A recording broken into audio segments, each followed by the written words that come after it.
For more than 20 years, Sterling Marlin remained silent, whether out of respect, fear, or perhaps both. But now, at 68 years old, the man who was unintentionally portrayed as the villain in one of NASCAR's darkest moments is finally ready to speak. What he reveals about that tragic day at Daytona, when Dale Earnhardt's car struck the wall and time seemed to freeze, is nothing short of powerful. That TV does not do that justice. That is an incredible impact he hit on. Gone are the days of carefully worded responses and distant condolences. Marlin now shares a truth that is raw, painful, and long buried. It's not what anyone expected. It's worse, because in the aftermath of a racing legend's death lies the heavy silence of another man's guilt, and a story that has remained untold until now. The tragedy took place on February 18, 2001. During the final lap of the Daytona 500, Sr., a towering figure in NASCAR, was killed in a crash that shook the sports world. To viewers watching it unfold live, the accident didn't seem especially violent, certainly not fatal. There was no explosion, no mangled pile of cars, just a sudden jolt, a puff of smoke from the tires, and a sickening sound as Earnhardt's iconic black No. 3 Chevrolet slammed head-on into the turn for concrete wall at over 160 miles per hour. At the time, Earnhardt wasn't racing to win. He was running third, playing the role of protector, blocking other drivers to safeguard the leading positions of his teammate Michael Waltrip and his son, Dale Earnhardt Jr., both of whom were driving for Dale Earnhardt Inc., just behind him. Then came the moment that changed everything. Sterling Marlin, driving the No. 40 Dodge, got a little too close and made slight contact with the rear left side of Earnhardt's car. It was a minor touch, but at such high speed, that's all it took. Earnhardt's car suddenly spun out of control, veering down the track where it clipped Ken Schrader's Pontiac before rocketing back up and crashing at a sharp angle into the outer wall. With no time to react, the car hit almost directly head-on, the full force of the impact transferring into the driver's seat. The right side of the car lifted slightly, then came to a stop beside Schrader's, both vehicles sliding to a halt in the grass near the infield. Rescue teams and track workers rushed to the scene. Schrader, who had been involved in the secondary impact, exited his car first and approached Earnhardt's vehicle. What he saw inside was horrifying, something he would later say he hoped never to witness again. Earnhardt sat motionless, slumped over in his seat. Schrader backed away quickly and frantically signaled for help, his face pale and shaken. It was only then that the true severity of the crash became tragically clear. Medics arrived within seconds and began immediate efforts to revive and stabilize Earnhardt. The car was carefully pried open, and he was rushed to Halifax Medical Center in Daytona Beach. Despite the swift response and medical attention, there was little hope. Exactly 5:16 p.m. Eastern Time, Dale Earnhardt Sr. was pronounced dead. The cause: blunt force trauma to the head, resulting in a basilar skull fracture and injury so severe it is considered nearly impossible to survive. But the tragedy didn't end with the crash. What unfolded next was a moment of nationwide heartbreak. In grandstands filled with fans and living rooms across America, a collective sense of disbelief set in. The once thundering crowd at Daytona International Speedway fell completely silent, though the engines still roared down the track. Everyone knew something had gone terribly wrong. Television broadcasts quickly cut away, and the mood on team radios shifted from routine coordination to serious concern. The horrifying crash played out in front of more than 180,000 spectators and was broadcast live to over 17 million viewers. It instantly became one of the most unforgettable and shocking moments in NASCAR's history. Earnhardt's death sent a shockwave through the racing world. This wasn't just the loss of a 7-time NASCAR champion, it was the collapse of a belief. If Dale Earnhardt, known as one of the toughest and most experienced drivers ever, could lose his life on a track where he had reigned for years, then no driver was truly safe. At the time, NASCAR had not made it mandatory for drivers to wear the Hans device, a head and neck support designed to reduce injuries during crashes. Earnhardt, like many others, chose not to wear it, citing discomfort and limited mobility. He also used a less secure seatbelt setup and preferred an open helmet. That combination would tragically prove fatal. In the aftermath, those decisions were heavily scrutinized. Earnhardt's death wasn't an isolated incident. It marked the 4th fatal crash in NASCAR's top series in under a year. In May 2000, Adam Petty, grandson of the legendary Richard Petty, died at New Hampshire after suffering a similar skull fracture during a practice run. Just weeks later, Kenny Irwin Jr. was killed on the same track. Then in October, Tony Roper died during a Truck Series race in Texas. All of them suffered the same type of fatal head injury. NASCAR was facing a deepening safety crisis, and now, it had claimed its most revered figure. In the days that followed, grief spread across the nation. Fans flocked to Dale Earnhardt Inc.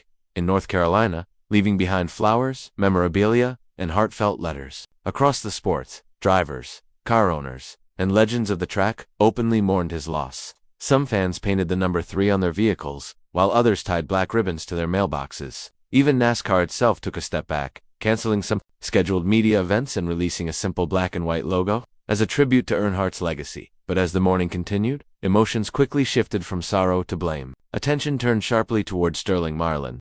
In the moments after the fatal crash, repeated television replays showed Marlin's number 40 Dodge slightly tapping the left rear of Earnhardt's number 3 Chevrolet. It was a minor bump that happens often in restrictor plate racing, but in the heat of emotion and grief, that moment became the center of public outrage. The brief contact was etched into the minds of millions, and Marlin suddenly went from fellow driver to scapegoat. In the eyes of many, even though NASCAR promptly launched an investigation analyzing high-speed footage, telemetry data, and expert reports, the conclusion was clear. Earnhardt's death was a racing incident, not the result of foul play. But for many fans still consumed by grief, facts didn't matter. Their emotions had already decided who was to blame. Overwhelmed by grief and shock, people looked for someone to blame, and Marlin became the most convenient target. The backlash was swift and merciless. He began receiving death threats, arriving through various channels, some by mail, others via phone calls, and countless more through his team's website. The situation escalated so severely that the site had to be taken offline due to the overwhelming volume of threatening and hateful messages. On online forums and in angry letters, the accusations were direct and vicious. One email read, "You turned him on purpose." Another sneered, "Own it, coward." Comments continued to pour in, including one that said, "He waited until the last lap to take him out clean. Don't act like we didn't see it." At Chip Ganassi shop in North Carolina, where Marlin's car had been assembled and fine-tuned, security guards were posted at the entrance. This step wasn't just to protect Marlin himself, it was also meant to safeguard the engineers, mechanics, and staff members who were facing harassment simply for being associated with him. Since Marlin was driving the number 40 Dodge under Ganassi's banner, many enraged fans held the entire organization accountable. Few people remembered or cared that Marlin had long been regarded as a respected and experienced driver. He had clinched back-to-back victories at the Daytona 500 in 1994 and 1995, a rare accomplishment, and was one of the select drivers of his generation who had both a profound respect for Dale Earnhardt and the competitive ability to rival him on the racetrack. Marlin and Earnhardt shared a long-standing professional respect. Their on-track battles had always been tough, but fair, with the two often swapping positions and challenging each other in the draft. Earnhardt himself had never labeled Marlin as a reckless driver, but even that well-documented history couldn't shield Marlin from the intense outrage that followed. In the immediate aftermath, he released a brief public statement. "I didn't do anything wrong. I was holding my line. I don't feel like I did anything wrong." But the emotional storm drowning the NASCAR world left little space for reason or explanation. Marlin even filmed a message from his home, visibly distressed, pleading with fans to understand that the contact had not been intentional, that no one, especially not him, wanted anyone hurt, least of all someone like Earnhardt. Still, the public fury continued, relentless and unyielding. What happened that day didn't just impact Marlin in the moment, it left lasting scars on his life and career, many of which were unseen. In the weeks, months, and years after that tragic Daytona race, Marlin did return to competition, but everything had changed. The final lap incident cast a shadow not only on his professional record but on his entire approach to racing and life. Once friendly and approachable, he became more reserved and withdrawn. He began declining interviews, avoiding media attention, or giving only curt, cautious replies when questioned. The intense public scrutiny he had endured seemed to have deeply shaken his self-confidence, and he no longer carried himself with the same ease and self-assurance. Not long after the crash, Marlin made another effort to clarify his actions, saying, in an interview, it was just a pure racing accident. That's all it was. But no matter how sincere or straightforward his words were, they rarely managed to ease the anger surrounding him. Interestingly, the early stages of his career, post-incident, didn't outwardly reflect the emotional damage. In 2001, the same year of Earnhardt's passing, Marlin finished third in the championship standings, marking the best season of his career. The following year, he continued performing well, remaining a strong contender for the title, and even leading the standings for a significant stretch of the season. However, his momentum was abruptly halted in October of 2002 when a neck injury forced him to sit out the last 7 races, cutting short what could have been a defining chapter in his racing legacy. Just a few months prior, he had secured a second-place finish at the Brickyard 400, leading 25 laps at one of NASCAR's most prestigious tracks. On paper, his stats showed he was still racing at a high level, but beneath those results, a shift had occurred. Marlin's performance started to show inconsistencies. Although he had once demonstrated exceptional prowess on superspeedways highlighted by his back-to-back Daytona 500 victories, he struggled to reclaim that same dominance. By 2002, he had collected 3 career wins, all at tracks, with the final one marking the end of an era, in more ways than one. But as time went on, his performance began to decline. The sharp edge that had once set his racing apart started to dull. Missed chances and hesitant decisions replaced the fearless, aggressive approach that had made his name.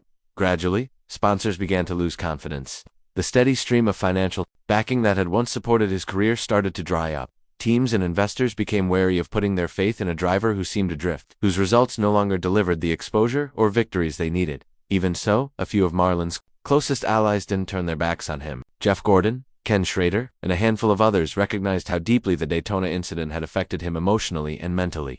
Behind closed doors, they offered quiet support and encouragement, fully aware that Marlin was fighting personal battles few people outside of racing could truly understand. In the paddocks and garages, they defended him, speaking to his integrity and skill, pushing back against the rumors and doubts that still hovered around that tragic race. Still, public perception remained unchanged. Marlin's confidence and reputation stayed fragile, and the widespread support he received privately was rarely echoed in the public eye. He began to retreat more and more, reducing his media presence and steering clear of any conversation about the crash or his faltering career. Friends and crew members could see the toll it was taking. The emotional burden he carried wasn't always visible, but it was heavy, and no amount of reassurance could completely lift it. Though his love for racing remained, it was hidden beneath the long shadow cast by that fateful day, a shadow that followed him in everything he did. "I did everything I could to avoid it," he told reporters just days after the crash. "I hate what happened. It's just a tragic deal." The pain in his voice was unmistakable and never truly disappeared. Marlin had long been known as a fair and respected driver, both on the track and in the garage.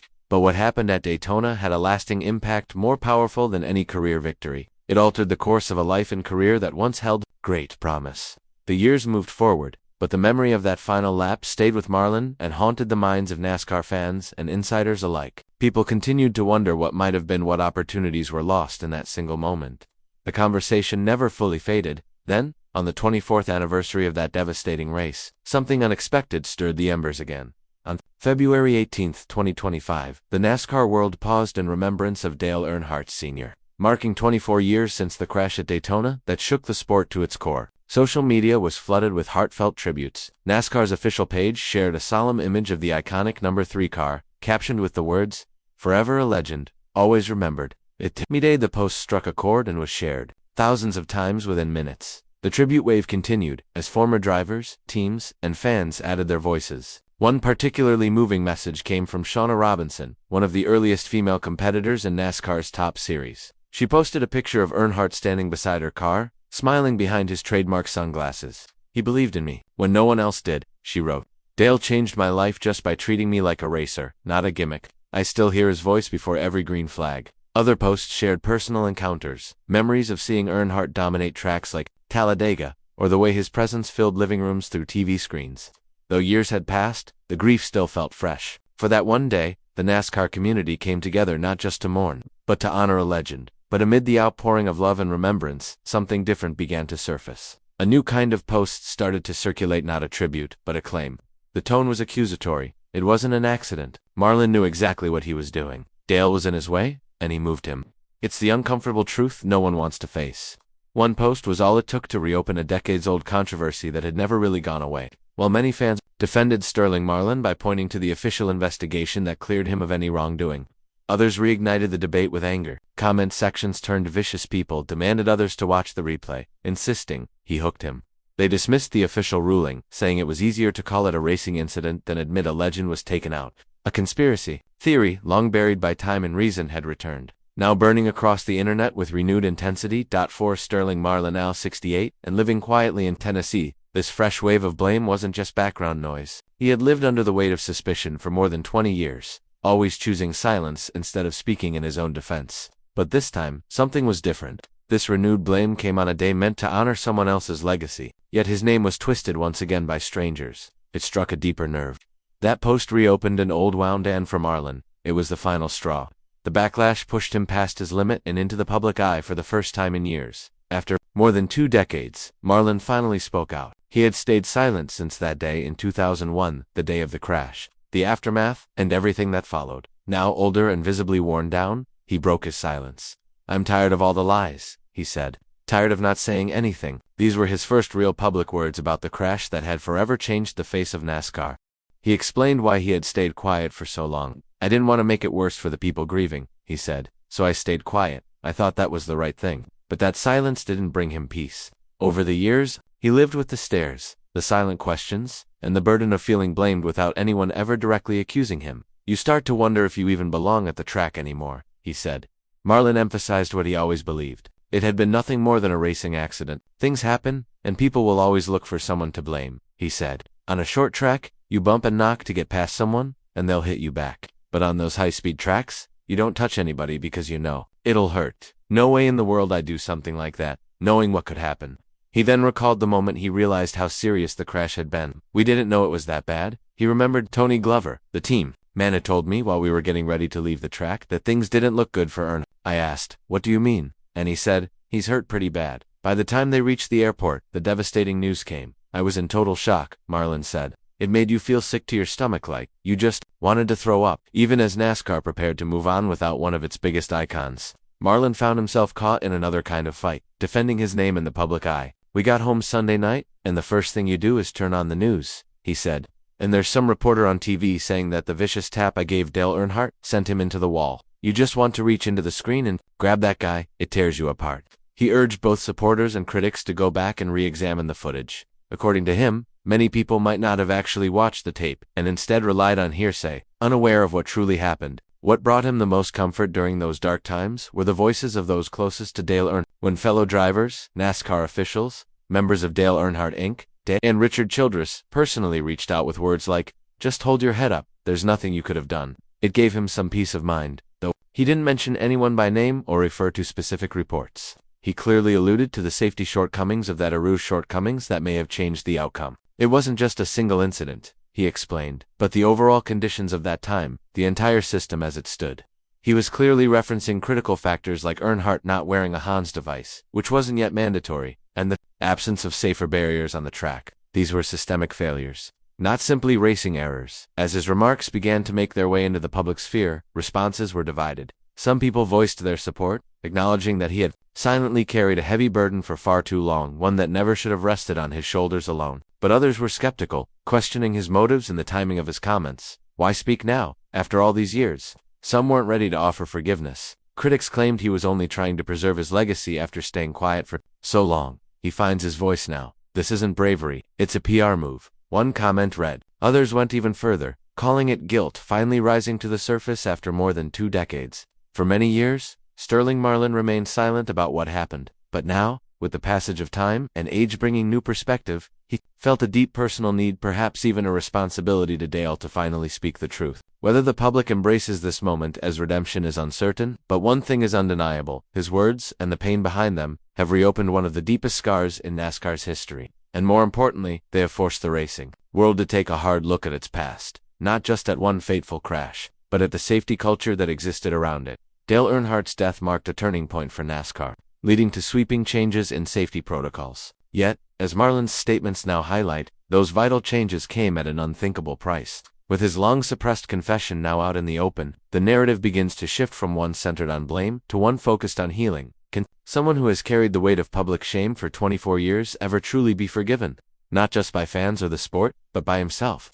This moment is about more than legacy, it's about redemption. In the later years of his life, Sterling Marlin finds himself standing at an emotional crossroads, where years of silence meet the hope of long overdue understanding.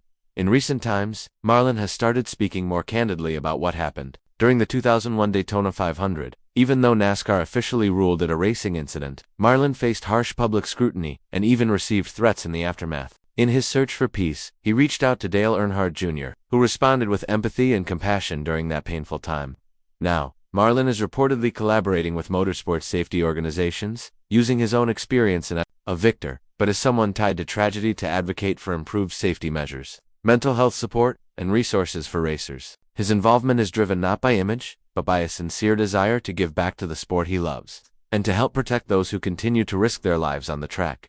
Alongside his safety advocacy, Marlin has shown a heartfelt interest in preserving Dale Earnhardt's legacy. He's not looking to rewrite the past or gain forgiveness through sentimentality, but to acknowledge Earnhardt's lasting impact on the sport with honesty and openness. There have even been quiet, behind-the-scenes discussions about the possibility of a joint foundation involving Marlin and the Earnhardt family. While nothing is confirmed, the fact that such talks are happening at all suggests a gradual softening of old pain and a movement toward reconciliation. Meanwhile, Dale Earnhardt's influence remains a powerful force in NASCAR.